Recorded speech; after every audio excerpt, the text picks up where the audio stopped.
Nah, saya juga minta pendapatan atau masukan kepada rekan-rekan semua yang menonton video ini, terutama khusus para driver dan teman seperjuangan. Kalian setuju nggak kalau sistemnya itu sama persis dengan Grab?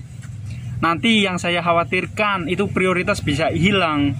Dalam arti, kalau sistemnya seperti ini bisa disetting dari GoRed, terus GoSend, terus GoFood, kita yang bisa menyetel. Kalau andai kata orderannya mencari yang terdekat seperti Grab, nanti apa? Histori kita bisa hilang total. Percuma dong kita udah terapi akun, percuma dong kita udah konsisten. Yang dicari itu driver terdekat. Yang membuat akun gacor itu bukan saya ya teman-teman, ataupun tutorial dan lain-lain, tapi melainkan kinerja teman-teman sendiri seperti apa. Kalau ingin tahu bocoran dari saya, nih saya kasih masukan sedikit. Oke teman-teman, sekarang jam 14:53 ya, atau jam 3 kurang. Saya dapat 17 order dan poin yang saya dapat itu 2550. Performa masih 100%.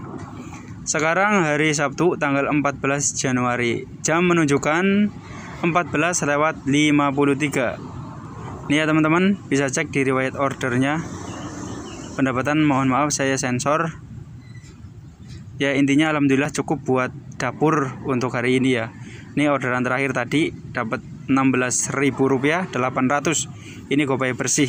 Tadi tagih tunainya itu sekitar 23.000. Dari jam 14.30 sampai 14:51. Ini saya baru selesai drop off atau selesai antar ya teman-teman.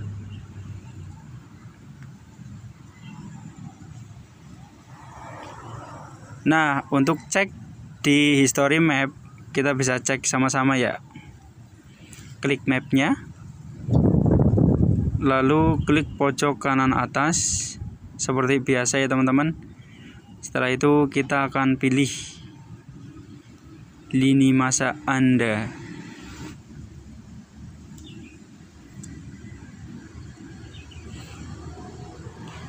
Nah, ini udah mulai muncul ya teman-teman. Inilah histori saya di hari ini ya teman-teman. Mapnya seperti ini. Khusus area Cikarang nih saya ngebitnya.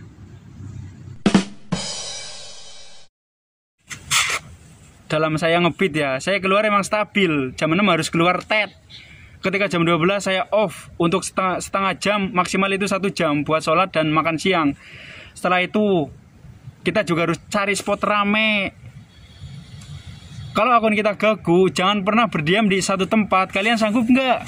Kalau saya sendiri itu nunggu orderan. Kalau sudah setengah jam lebih, pasti saya langsung lewat. Karena prinsip saya ketika narik atau mencari orderan, ketika di titik A nggak dapat order, langsung geser. Tapi nggak berarti langsung jauh. Paling cuma 15 meter atau 50 meter.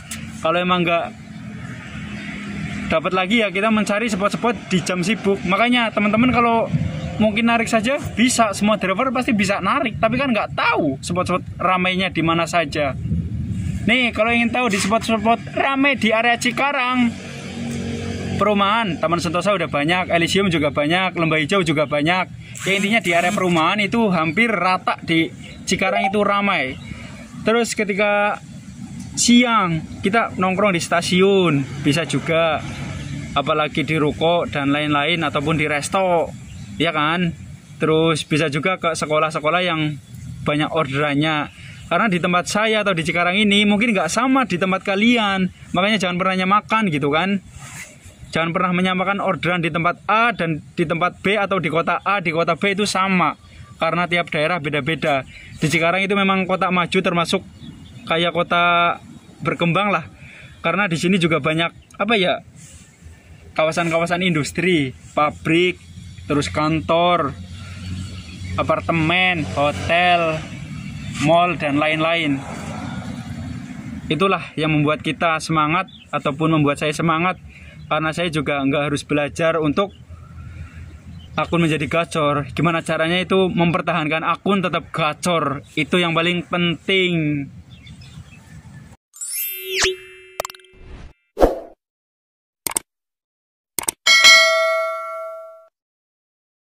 Mungkin ada beberapa driver yang setuju dengan sistem ini. Kalau saya pribadi sih kurang setuju dengan sistem ini.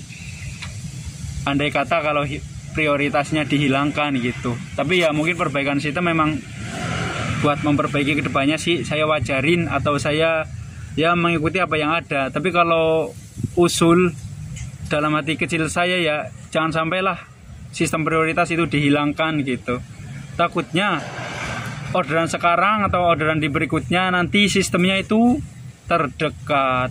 Percuma selama kita mencari histori, selama kita konsisten, tapi yang dicari driver-driver yang terdekat. Kita kan harus mencari lokasi yang terdekat dengan customer atau penumpang. Nah, teman-teman bisa lihat sendiri di orderan hari ini saya itu sekitar offbeat jam 3 sore saya udah putuskan buat offbeat. Ya alhamdulillah pendapatan hari ini insya Allah lebih dari cukup dan dapur udah ngebul. Oke teman-teman, jangan lupa ya untuk like, komen, dan subscribe-nya di video ini saya, karena kedepannya saya akan membahas fokus ke ojek online juga, karena bagi saya itu satu tema itu penting ya teman-teman.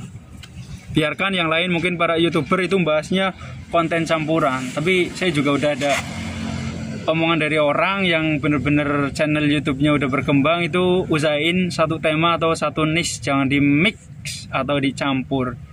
Nah, saya berharap juga argo-argo Gojek jangan terlalu membebankan kepada customer ya, karena memang itu bukan semuanya yang memakai Gojek itu orang-orang punya, kadang orang-orang menengah apa ke bawah gitu.